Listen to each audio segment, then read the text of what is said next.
অগ্নিগর্ভ কমলপুরের শান্তির বাজার এই মুহূর্তের বিশেষ আপডেট নিয়ে আপনাদের সঙ্গে আমি রয়েছি শতাব্দী এবং সকাল থেকে নিউজ ভ্যানগার্ড রাজ্যের আনাচে কানাচে যে বন্ধ ডেকেছে আজকে ত্রিপ্রাসা সিভিল সোসাইটি তাদের পক্ষ থেকে বন্ধ কতটা সমর্থন করা হয়েছে কিংবা কোথাও কোনো অপ্রীতিকর ঘটনা ঘটেছে কিনা সেই ছবি আপনাদেরকে দেখাচ্ছিলাম।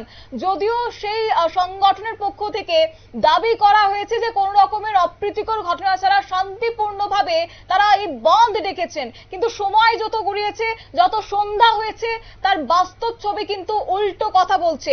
এই মুহূর্তে আমরা নজর রাখছি কমলপুরের দিকে। কমলপুরের শান্তির বাজারে উত্তপ্ত পরিবেশ বিরাজ করছে। বন্ধকে কেন্দ্র করে সংঘর্ষের ঘটনা ঘটেছে এবং বলে রাখি সেখানে দোকানপাট ভাঙচুর করা হয়েছে। তাই নয়, একই সঙ্গে জ্বালানো হয়েছে বেশ কিছু গাড়ি আগুন দিয়ে পুড়িয়ে দেওয়া হয়েছে। তবে পুলিশের দৃশ্যমানতা সেখানে কিন্তু উপস্থিতি নেই, এমনই অভিযোগ এবার উঠে আসছে। ত্রিপ্রাসা সিভিল সার্ভিসের ডাকা 24 ঘন্টার এই বন্ধের জেরে কার্যত এবার উত্তপ্ত হয়ে পড়েছে কমলপুরের মহকুমার শান্তির বাজার এলাকা। বেলা যত গড়িয়েছে সেখানে বন্ধপন্থীরা শান্তির বাজারে ঢুকে বন্ধ মানতে হবে, তখন ব্যবসায়ীরা প্রতিবাদ করায় তাদের উভয় পক্ষের মধ্যে বাদানুবাদ সৃষ্টি হয়। এমনকি ইট পাটকেল ছোড়া হয়েছে, এমনকি সেখানে এক ভিডিওর কার্যত গাড়ি ভাঙচুর করা হয়েছে বলেও কিন্তু অভিযোগ উঠে এসেছে। এরপরে জানা গেছে পুলিশের ছিল সংখ্যায় কম, অন্যদিকে ব্যবসায়ীরা পাল্টা প্রতিরোধ গড়ে তুলেছে। তবে শুরুতে আমি শোনাবো যে পুলিশ আধিকারিকদের পক্ষ থেকে সেই সময়টাতে কি জানানো হয়েছে।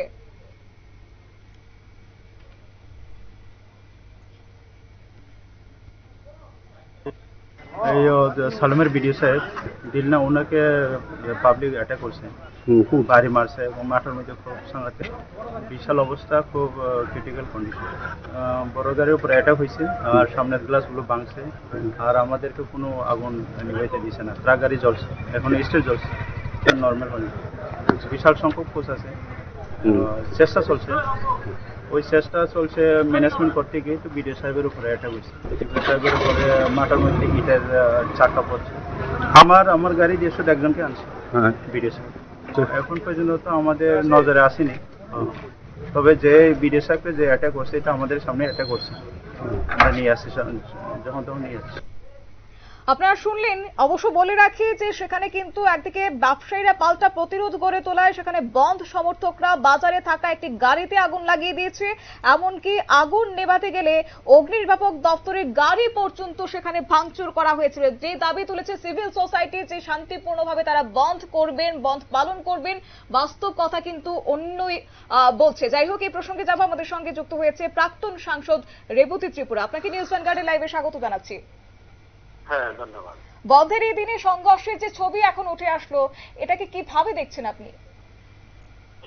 আমি শুরু থেকেই বলেছিলাম যে সিভিল সোসাইটির নামে একটা দলের কর্মসূচি এটা, এবং আমার আশঙ্কা ছিল যে যেকোনো সময় হিংসাত্মক রূপ ধারণ করতে পারে। আমি এই কথাই একটু আগে আমার সোশ্যাল মিডিয়া ফেসবুক পোস্ট আমি দিয়েছি।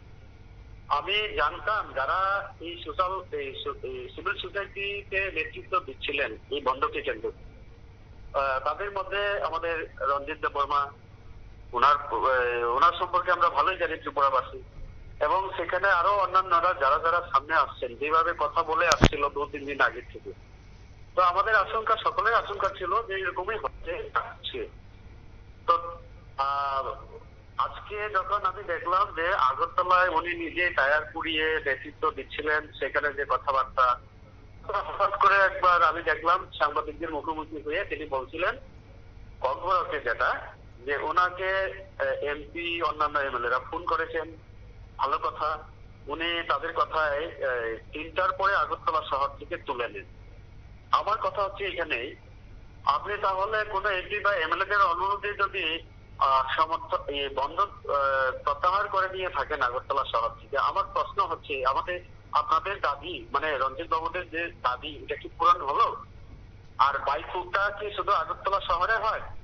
গোটা ত্রিপুরা রাজ্যেই তো বাঙালি সমাজে বিশেষ করে এই অনুষ্ঠান হয়, এবং বাঙালি সহ অন্যান্য সম্প্রদায়ের মধ্যেও হয় এটা। ভাই বোন 1 বছর অপেক্ষা করেন যে কখন বাইক ফুটা আসবে। তো তাহলে রঞ্জিত বাবু আগরতলা শহরে না তুলে পুরো ত্রিপুরা রাজ্য থেকে যদি তুলে নিতেন 3-4টার পর থেকে, তাহলে আজকে ত্রিপুরা রাজ্যে শান্তির পরিবেশ বজায় থাকতো। দেখুন, আগামীকাল আমাদের কৃষ্ণপুরে মাননীয় মুখ্যমন্ত্রীর একটা অনুষ্ঠান প্রোগ্রাম হওয়ার কথা ছিল, সেখানে মঞ্চ বানানো হচ্ছিল, সেই মঞ্চ তছনছ করে আক্রমণ করেছে এবং আমাদের পার্টি কার্যালয়ে আক্রমণ করে ভাঙচুর করেছে।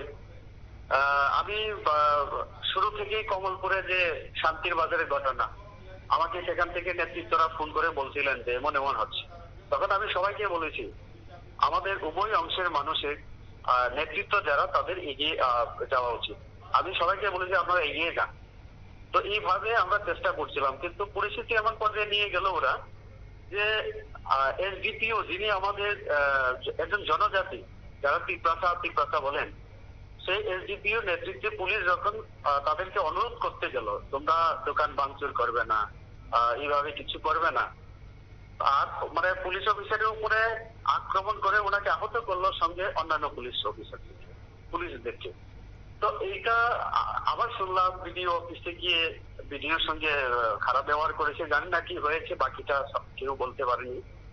তো এটা তো অত্যন্ত নিন্দনীয় এবং কাজেই মানে যারা এই সিভিল সোসাইটির নাম করে করেছে, একটা পার্টির আসলে নির্দেশে পরিচালিত হচ্ছিল, এটা আমার জানা ছিল। তবে যে মঞ্চ ভাঙার প্রসঙ্গ আপনি কথা বললেন, সেখানে যে অভিযোগটা আপনারা করেছেন তার পাল্টা কিন্তু তিপ্রামথার পক্ষ থেকে করা হয়েছে এবং সঙ্গে সেখানে বিজেপিকে অভিযোগের কাজ করায় দাঁড় করিয়ে পাল্টা মামলাও করেছেন তারা, সেটাকে আপনি কিভাবে দেখছেন? এটা তাদের স্বভাব। আজকে বন্ধ রেখেছে তারা, আমাদের বিজেপিরা কোথাও কোনো জায়গায় আমরা তো পিকেটিং করিনি, পাল্টা তাদের বিরুদ্ধে গিয়ে মাঠে গিয়ে তাদের এই যে বন্ধের বিরোধিতা আমরা করিনি। তো স্বাভাবিক কারণে আমাদের কর্মীদের সেখানে জড়ো হওয়ার প্রশ্নই ওঠে না। সেখানে বিজেপি কি বলে কাজ করছিল, কিছু শ্রমিক এবং আমাদের এক দুইজন কার্যকর্তা হয়তোবা সেটা দেখছিল। তো আমাদের কর্মীদের তরফ থেকে কেন মানে আক্রমণ করা হবে সেটা প্রশ্নই ওঠে না, যুক্তিতেও সেটা আসে না। তো কেউ যদি মারতে যায় তখন পার্টি অফিস আক্রমণ কেন করবে, মঞ্চ কেন ভাঙবে? তবে সেক্ষেত্রে তো একটি বিষয় অস্বীকার করা যায় না, রেবতী বাবু, আরো একটি প্রশ্ন আপনার কাছে রাখবো। একটি বিষয় কিন্তু অস্বীকার করা যায় না, তারা হচ্ছে বিজেপির শরিক দল এবং একই সঙ্গে যে কথা আপনারা বলেছিলেন যে এই যে আজকে বন্ধ ডাকা হয়েছে তার পেছনে ইন্ধন দিয়েছে তিপ্রামথা, যদি তাই হয়ে থাকে তাহলে আজকে সরকারের রাজ্য সরকার হাই হাই স্লোগান আজকে তারা তুলেছেন এই বিক্ষোভ থেকে, সেটাকে আপনারা কিভাবে দেখছেন? আজকে ত্রিপুরাবাসী এবং রাজনৈতিক মহলে যারা একটু খোঁজ খবর রাখেন, আমি দেখেছি বিভিন্ন ব্যক্তিদের, বিশিষ্ট ব্যক্তিদের, রাজনৈতিক ব্যক্তিত্বদের প্রতিক্রিয়া আমি দেখেছি। হ্যাঁ, সত্যি কথা, তারা একদিকে বলছে আমরা রাজ্য সরকারে মন্ত্রিসভায় সামিল হয়ে আমরা রাজ্যের উন্নয়নের জন্য কাজ করবো, যেহেতু আমরা একটা সমাজের জন্য কাজ করবো। আমরা বললাম ওয়েলকাম, ঠিক আছে, কাজ করো, কিন্তু রাজ্য সরকারের সমস্ত সুবিধা নেবে, মুখ্যমন্ত্রীর বিরুদ্ধে ওরা স্লোগান দেবে। তো চুক্তি যদি হয়ে থাকে তো কেন্দ্রের সঙ্গে মুখ্যমন্ত্রী কি কোনোদিন আনুষ্ঠানিকভাবে বলেছেন যে আমি তার বিরোধিতা করি? রঞ্জিত বাবুরা যে প্রায় সময় বলেন রাজ্য থেকে কয়েকজন চুক্তির বিরোধিতা করে, নাম বলুন না, ওনাকে আমি অনুরোধ করব যে এই নামগুলো বলে দিন, সেখানে কারা কারা বিরোধিতা করছে বলে দিন। তবে কি এটা রাজনৈতিক অস্থিরতা তৈরির প্রয়াস হয়ে থাকলে কেন্দ্রকে তোমরা করো একেবারে? তবে কি এটা রাজনৈতিক অস্থিরতা তৈরির প্রয়াস তারা জারি রেখেছেন? হ্যাঁ, অশান্তি তৈরি করে একটা রাজনৈতিক ফায়দা তোলার চেষ্টা করছে।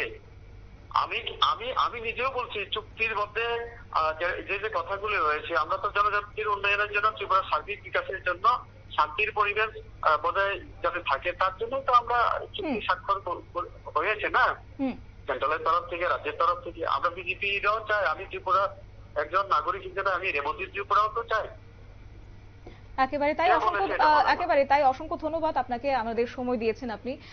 আমরা কথা বলছিলাম এতক্ষণ ধরে প্রাক্তন সাংসদ রেবতী ত্রিপুরার সঙ্গে। তবে এই যে শান্তির বাজারের পরিস্থিতি কিংবা ছবি ধরা পড়েছে তা এক প্রকার সেখানে রাজ্যের মানুষ সেখানে চিচি তুলতে শুরু করেছে। পাশাপাশি বলে রাখি যে আজকের এই সংঘর্ষের জেরে কিন্তু মহকুমা পুলিশ আধিকারিক, একদিকে যেমন সমুদ্র দেববর্মার ওনার মাথায় ইট পড়েছে, অন্যদিকে সালেমা থানার ভিডিও অভিজিৎ চৌধুরী তিনি যখন ঘটনাস্থলে ঘটনাস্থলে ছুটে যান, ঠিক তখনই ওনার গাড়িতেও হামলা করা হয়েছে, ওনার মাথা সেখানে ফেটে গেছে। অন্যদিকে এক ব্যবসায়ী বিপ্লব দেব, যে কিনা এই বন্ধকে সমর্থন করেনি, যে কিনা দোকান বন্ধ রেখেছেন, তার পরিপ্রেক্ষিতে তার উপর আক্রমণ শানিয়েছে এই সিভিল সোসাইটি কিংবা সংগঠনের কর্মী সমর্থকরা। এমনই কিন্তু অভিযোগ উঠে আসছে এবং বিপ্লব দেবের একটি চোখ ছুঁড়ে পাটকেলের আঘাতে থেতলে যায় বলেও অভিযোগ।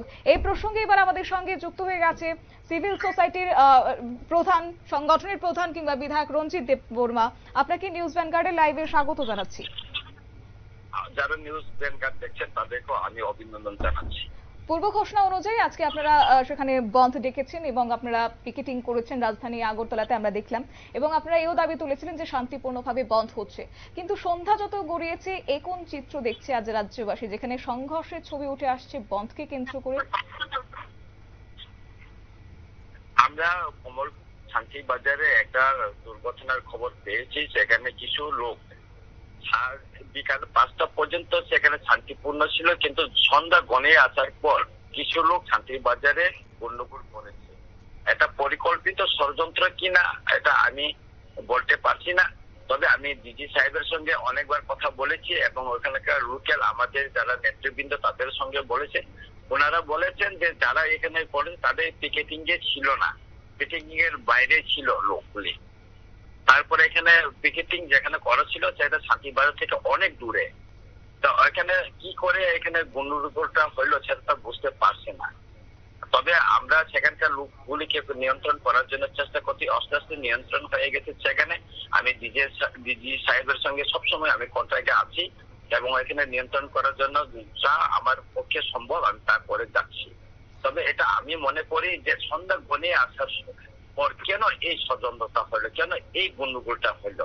সারাদিন আজকে সেখানে শান্তিপূর্ণ, সারা ত্রিপুরা শান্তিপূর্ণ ভাবে বন পালন করার পরেও আস্থা শান্তি বাজারে কোনো সমস্যা ছিল না, সবাই শান্তিপূর্ণ ছিল।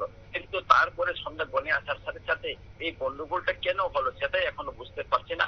আমি দাবি জানাবো এটার পেছনে কোনো গভীর ষড়যন্ত্র আছে কিনা এবং এটা তদন্ত করে এটা বের করার জন্য এবং দোষীদের কঠোর শাস্তি দেওয়ার জন্য আমি দাবি জানাচ্ছি। তবে আপনারা যেহেতু সরকারের শরিক এবং সেই জায়গা থেকে আজকে এই বন্ধকে কেন্দ্র করে রাজ্যের একটা উত্তেজনা তৈরি হয়েছে এবং তাকে প্রশমিত করার জন্য কি ব্যবস্থা কিংবা কি পদক্ষেপ নেবেন আপনারা? আমি ইতিমধ্যে এখানকার যারা লোকাল আছে আমাদের নেতৃবৃন্দ আছে এবং তাদের সঙ্গে কথা বলেছি এবং কথা বলে তো আস্তে আস্তে ধীরে ধীরে আজকে এখন নিয়ন্ত্রণে চলে আসছে এবং ডিজি সাহেবের সঙ্গে আমার সর্বদা আমার ওনার সঙ্গে কথা চলছে এবং কিভাবে নিয়ন্ত্রণ করা যায় এবং সেখানে পুলিশ আরো বেশি করে মোতায়েন করার জন্য আমি ওনার সঙ্গে আলোচনা করছি। মোতায়েন করা হয়েছে, এসডিপিও সাহেব সেখানে অবস্থান করছেন, এসপি সাহেব সেখানে অবস্থান করছেন এবং ওসিরা তো আছে এবং লোকাল যারা অন্যান্য যাতে এখানে কন্ট্রোল হয় সেই ব্যবস্থাটা আমরা হাতে নিয়েছি এবং আমি নিজে এখানকার লোকাল যারা আছে তাদেরকে যারা ত্রিপুরা আছে তাদেরকে সেখান থেকে দূরে সরে নেওয়ার আমি বলেছি। সরে আছে সবাই, ওইদিকে বাকি অংশের লোকেরাও সরেছে। সুতরাং এখন মোটামুটি নিয়ন্ত্রণ বলে আমি সেখান থেকে এই মাত্র আমি খবর পেলাম। আমি এখানে সর্বদা আমি কন্ট্যাক্ট করে আছি। তবে যেহেতু আপনি বলছেন যে আজকের এই সংঘর্ষ সেটা পরিকল্পিত কিনা সেটা আপনি অবগত নন এবং আপনি দেখবেন বিষয়টা, তাহলে কি আপনি বলছেন যে সেটা এই সিভিল সোসাইটি ডাকা সংগঠনের কোনো সদস্য হতে পারে না? আর যদি তাই হয়ে থাকে তাহলে কি যে আঙুল এখন আপনাদের বিরুদ্ধে উঠছে তার বিরুদ্ধে আপনারা কোন রকমের পাল্টা অভিযোগ কিংবা পাল্টা মামলা করবেন? না, কথা হচ্ছে কি বিকাল 5টা পর্যন্ত সুন্দরভাবে বলে হচ্ছে, সন্ধ্যার সময় যখন তো অন্ধকার গড়ে আসতো তখন করলো এটা কে করছে সেটা তো আমি বলছি, পরিকল্পিত ষড়যন্ত্র কি নাই সেটা তো আমি বলছি।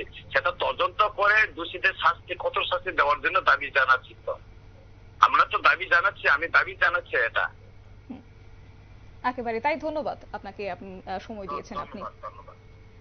আপনারা শুনলেন, একদিকে আমরা প্রাক্তন সাংসদের রেবতী ত্রিপুরার বক্তব্য আমরা নিলাম এবং তিনি যথারীতি এই ঘটনার ধিক্কার জানিয়েছেন। অন্যদিকে বিধায়ক রঞ্জিত দেববর্মা তিনি বলছেন যে গোটা দিন শান্তিপূর্ণভাবে বন্ধ সেখানে পালন করা হলেও বিকেল 5টার পর থেকে সংঘর্ষ হচ্ছে এবং কিংবা হয়েছে এই কথাটা কিন্তু তিনি অস্বীকার করে যাননি এবং তারপর তিনি বলছেন যে সেখানে কোনো রকমের পরিকল্পিতভাবে বিষয়টা করা হচ্ছে কিনা তা তিনি খতিয়ে দেখবেন বলেও তিনি আশ্বাস প্রদান করেছেন। তবে দেখা যাক আগামী দিনে কি হয়। কিন্তু আজকের এই বন্ধ যে কার্যত একদিকে যখন মিশ্র প্রভাব তৈরি হয়েছে, অন্যদিকে রাজ্যের মানুষকে যে আজকে ভোগান্তির শিকার হতে হয়েছে, সে কথা কিন্তু কোনোভাবেই অস্বীকার করা যায় না।